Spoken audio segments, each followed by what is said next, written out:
The Buxton Reading Detectives have been looking at writing in the Peak District, the Dark Peak, and we've been looking at legends, and we've been looking at the supernatural, and we've been looking at crime, all set in this area. And I think it's raised the profile of the writers who've been writing about here. We've discovered some who are well known, and we've also discovered some writing that we didn't know about. I think the reason I was asked to join in with this project, it's called the Reading Detectives. And here's a group set in Derbyshire being detectives. And I write about detectives, coincidentally, who are based in Derbyshire and operate in the Peak District. So it's a fairly logical conclusion by somebody. I think Reading Detectives has really helped to raise the profile of some writers who might have been unfairly neglected or who we've forgotten over the years. It's quite hard sometimes to get the attention these days. And there are other writers who we might know about but didn't quite realise how much they've been inspired by the landscape and the history of the Peak District.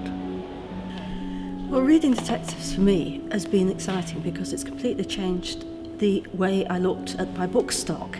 I started to think, hey, I've never read that, and I picked up a book written in the 1960s by Nellie Kirkham. Fantastic story that it's been sitting on the shelves all those years and I've never read it. Imagine a world that is locked in ice. Imagine the purple-blue heart of a glacier, opening up the gold of the sun. The mountains of ice crack and a gush of rivers forces rocks apart. Imagine the water surging into all the hollows of the earth and billowing down and down under the ground. The most exciting find was the Mermaid's Pool, which was actually found in a book by David Bell called the Derbyshire Myths and Legends. And it actually inspired me to walk up Kinder Scout one summer's day and actually discover this pool, which had also inspired various poets and writers through the generations.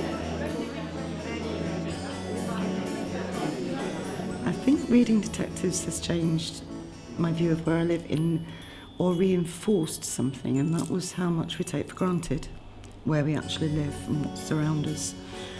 Because we're very isolated in Buxton and lots of other little towns in Derbyshire and villages, many people don't ever go out of that town, and so they don't really see what is out there.